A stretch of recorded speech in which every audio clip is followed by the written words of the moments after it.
எல்லாரும் நல்லா இருக்கீங்களா? இந்த ஒரு தொக்கு செஞ்சு வச்சுக்கிட்டா போதுங்க. 6 மாதம் இல்லை, ஒரு வருஷம் கூட வச்சு சாப்பிட்லாம். சைட் டிஷ்ஷாகவும் மெயின் டிஷ்ஷாகவும் எல்லாத்துக்குமே யூஸ் பண்ணக்கூடிய ஒரு ஆளினால் அழகு தொக்கு தான் இந்த தொக்கு.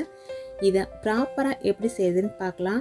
வெள்ளை சாதத்தில் இதை ஒரு ஸ்பூன் சேர்த்து கலந்து லஞ்ச் பாக்ஸுக்கு கொடுத்து விடலாம். சைட் டிஷ்க்கு ஒரு வத்தலோ அப்பளமோ இருந்தால் கூட போதும்.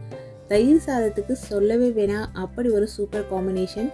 டிஃபன் வகைகள் எல்லாத்துக்குமே இந்த தொக்கு சூப்பராக மேட்ச் ஆவாங்க. ரொம்ப ஈஸியான இந்த தொக்கை கெட்டு போகாமல் ஒரு வருஷம் வரைக்கும் நம்ம எப்படி ஸ்டோர் பண்ணுறதுன்றதை இந்த வீடியோவில் தெரிஞ்சுக்கலாம். வாங்க சுவையான தக்காளி தொக்கு செய்யலாம். இந்த ரெசிபியை நம்ம தொக்குன்னு சொன்னாலுமே இது ஒரு ஊறுகாங்க. தக்காளியில் செய்யக்கூடிய ஒரு சூப்பரான ஊறுகாய் தான். தக்காளி ஊறுகாய் நிறைய மெத்தடில் செய்யலாம். ஒரு முறை இந்த மெத்தடில் செஞ்சு சாப்பிட்டு பாருங்கள், டேஸ்ட் வேறு லெவலில் இருக்கும். இதுக்கு நான் 1.5 கிலோ அளவுள்ள தக்காளி, நல்ல தக்காளியாக கடையிலேருந்து வாங்கிட்டு வந்து வாஷ் பண்ணி தொடச்சிட்டு 2 கட் பண்ணிவிட்டு நடுவில் இருக்கும் இல்லைங்களா அந்த காம்பு பகுதி அதையும் கட் பண்ணி எடுத்துருக்கேன். அடி கனமான ஒரு பேனில் சேர்த்துட்டு இதில் 100 ml அளவுள்ள நல்லெண்ணெய் சேர்த்துக்கலாம். நம்ம ஊறுகாய் அப்படின்னாலே நல்லெண்ணெயில் தான் செய்யணும். அப்படி செய்யும் பொழுது தான் அது நீண்ட நாட்களுக்கு கெட்டு போகாமல் இருக்கும், உடம்புக்கு ரொம்பவே நல்லது. 3 டேபிள் ஸ்பூன் அளவுள்ள கல்லுப்பு இதில் சேர்த்துடுங்க. இது மேலே ஒரு தட்டு போட்டு மூடி லோ ஃப்ளேம்லேயே நல்லா வேக விடுங்க. குழைவாக இது வெந்து வரட்டும். ப்ரெஷர் குக் பண்ணலை, ப்ரெஷர் பேன் தான் இதுக்கு நான் யூஸ் பண்ணுறேன். ஆனால் தட்டு போட்டு மூடி வச்சுருக்கேன். 5 நிமிஷம் கழித்து ஓப்பன் பண்ணி பார்த்தீங்கன்னா இது போல் தண்ணி விட்டுருக்கோம். கரண்டி வச்சு அழுத்தி பாருங்கள், அழுந்தாது. தக்காளி நல்லா வெந்திருந்ததுன்னா தோலெல்லாம் சுருங்கி குழையிற அந்த குழைவு தன்மை வந்திருக்கும். அப்படி வரலை, நல்லாவே கரண்டி வச்சு நம்ம கலந்து விட்டுடலாம். திரும்பவும் தட்டு போட்டு மூடி மிதமான தீயில வச்சு வேக விடுங்க. ஏன்னா தண்ணி இதில் நல்லாவே விட்டுருக்கு, அதனால் மிதமான தீயில வச்சுட்டு வேக விடுங்க. நடுவில் நீங்கள் திறந்து பார்த்து கலந்து விடுங்க. சில சமயம் தீ அதிகமாகிடுச்சுன்னா அடிப்பிடிக்க ஆரம்பிச்சிடும். அதை அவாய்ட் பண்ணுறதுக்கு கலந்து விடுங்க. இப்போ மொத்தமாக 10 நிமிஷம் ஆகிருக்கு. மேலே இருக்க அந்த தோலெல்லாம் தனியாகவே பிரிஞ்சு வருது பாருங்கள். இந்த தோலோடையே நம்ம செய்யலாம். விருப்பம் இல்லாதவங்க இந்த தோலை அப்படியே எடுத்துட்டு நம்ம தக்காளியோட பல்ப்பை மட்டுமே யூஸ் பண்ணிக்கலாம். மேலே தோல் நல்லா கழண்டு வரும் பொழுது நம்ம எடுக்கிறதுக்கு ஈஸியாக இருக்குங்க. தக்காளி நல்லா சூப்பராக முழுமையாக வெந்து வந்துருச்சு.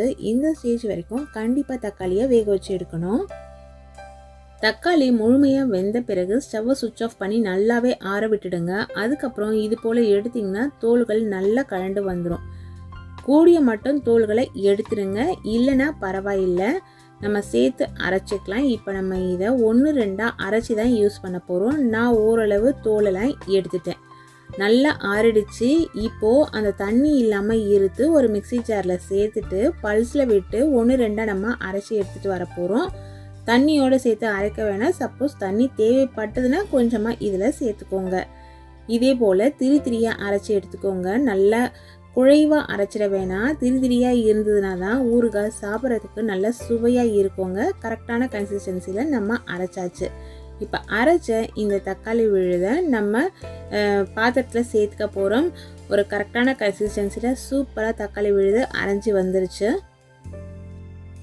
தக்காளி வேக வச்சதில் தண்ணி இருந்தது இல்லைங்களா, அந்த தண்ணியை தான் இருத்து இந்த கிணத்துல வச்சுருக்கேன். ஏன்னா அதே ப்ரெஷர் குக்கர் தான் நம்ம யூஸ் பண்ண போகிறோம். அதை வாஷ் பண்ணிவிட்டு தண்ணியெல்லாம் தொடச்சாச்சு. ஸ்டவ்வில் வச்சு சுவிட்ச் ஆன் பண்ணியாச்சு. இப்போது இதில் திரும்பவும் 100 ml அளவுக்கு நல்லெண்ணெய் சேர்த்துக்கலாம்.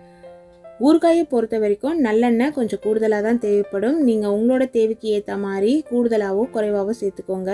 ஆனால் கூடுதலாக சேர்க்கும் பொழுது தான் நீண்ட நாட்களுக்கு ஊறுகாய் கெட்டு போகாமல் இருக்கும்.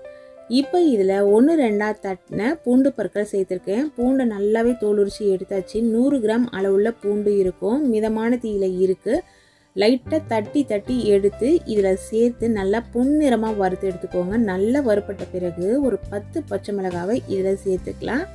பச்சை மிளகாய் இதில் சேர்க்கறது ஆப்ஷனல் தான். ஆனால் பச்சை மிளகாய் சேர்த்து செய்யும் பொழுது இந்த ஊறுகாய் ஒரு வாரம் ஊறின பிறகு தயிர் சாதத்தோடு வச்சு சாப்பிட்டு பாருங்கள். அப்போ இந்த பச்சை மிளகாவோட டேஸ்ட்டு அட்டகாசமாக இருக்கும். இந்த அளவு இது எல்லாமே நல்லா வதங்கின பிறகு ஒரு கைப்பிடி அளவுக்கு ஃப்ரெஷ்ஷாக இருக்கிற கருவேப்பிலை இலைகளை இதில் சேர்த்துக்கோங்க. இதில் சேர்க்கிற ஒவ்வொரு பொருளுமே நல்ல குவாலிட்டியாக இருக்கணும்.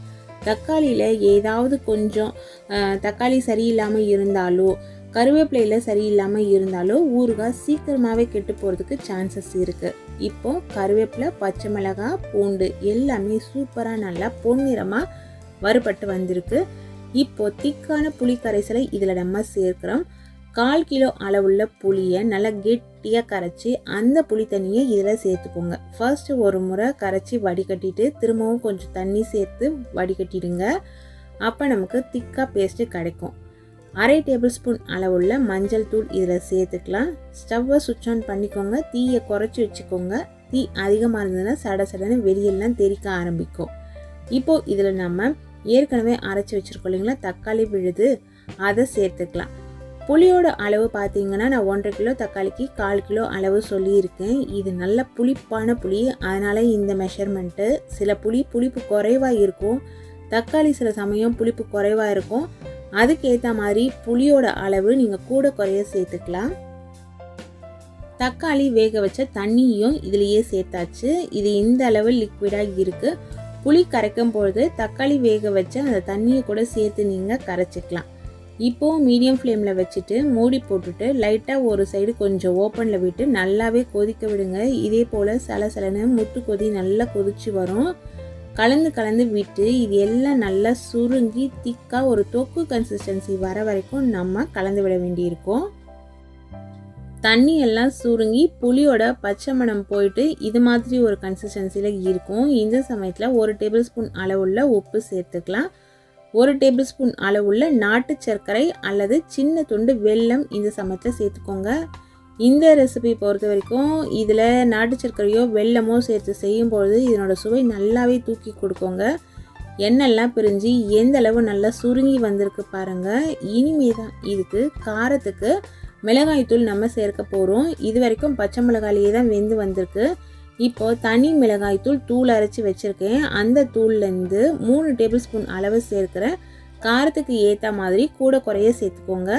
குண்டு மிளகாயில் அரைச்ச தூளாக இருந்தால் நல்ல காரமாக இருக்கும். இதை விட காரமாக இருக்க மிளகாய் வெரைட்டியும் இருக்குது. அதுக்கேற்ற மாதிரி மிளகாய்த்தூள் சேர்த்துக்கோங்க.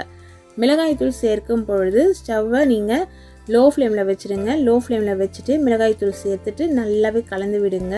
கொஞ்சம் இது பச்சை மணம் மாறட்டும். ஒரு முறை நீங்கள் டேஸ்ட் பண்ணி பாருங்கள். உங்களுக்கு காரம் தேவைப்படுதா உப்பு தேவைப்படுதா அப்படின்றத கன்ஃபார்ம் பண்ணிக்கோங்க. காரம் கொஞ்சம் குறைவாக இருக்க மாதிரி இருந்தது, அதனால் திரும்பவும் நான் 1 டேபிள் ஸ்பூன் அளவுக்கு மிளகாய்த்தூள் சேர்த்தேன். மொத்தமாக இந்த ஊறுகாய்க்கு நம்ம 4.5 டேபிள் ஸ்பூன் அளவுள்ள மிளகாய்த்தூள் சேர்த்துருக்கோம். மிளகாய்த்தூள் சேர்த்த பிறகு எண்ணெய்லாம் பிரிஞ்சிருந்தது இல்லைங்களா, அது தெரியாத மாதிரி இப்படி ஆகிடும் நமக்கு. இதுக்கப்புறம் கலந்து விட்டு ஊற விடும் பொழுது தான் எண்ணெய் திரும்பவும் மேலே நமக்கு பிரிஞ்சு வரும். இப்போது இந்த தக்காளி ஊறுகாய்க்கு ஒரு தாளிப்பு கொடுத்துடலாம். 50 ml அளவுள்ள நல்லெண்ணெயை ஒரு தாளிக்கிற பேனில் சேர்த்துட்டு 2 டேபிள் ஸ்பூன் அளவுள்ள கடுகு தாளிச்சிடலாம். கடுகு நல்லா பொரியட்டும். கடுகு நல்லா பொரிஞ்ச பிறகு நம்ம அடுத்த பொருள் சேர்க்க போகிறோம். அது என்னென்னு பார்த்தீங்கன்னா ஸ்டவ்வை சுவிட்ச் ஆஃப் பண்ணிவிட்டு 1/4 டேபிள் ஸ்பூன் அளவுள்ள பெருங்காயத்தூள் சேர்த்துருக்கோம். பெருங்காயத்தூள் நல்லாவே பொரியட்டும். இந்த தாளிப்பு இந்த ஊறுகாய்க்கு ரொம்பவே முக்கியம். ஏன்னா இதனோட டேஸ்ட்டையும் ஃப்ளேவரையும் தூக்கி கொடுக்குற வேலையை இந்த தாளிப்பு தான் செய்யும். இது ஊறுகாய்க்குனே நம்ம எப்போவுமே யூஸ் பண்ணுற கடுகு வெந்தய பொடி. இந்த ரெசிபி எப்படி செய்யறது அப்படிங்கிறத ஆல்ரெடி நம்ம சேனலில் வீடியோ போட்டிருக்கோம்.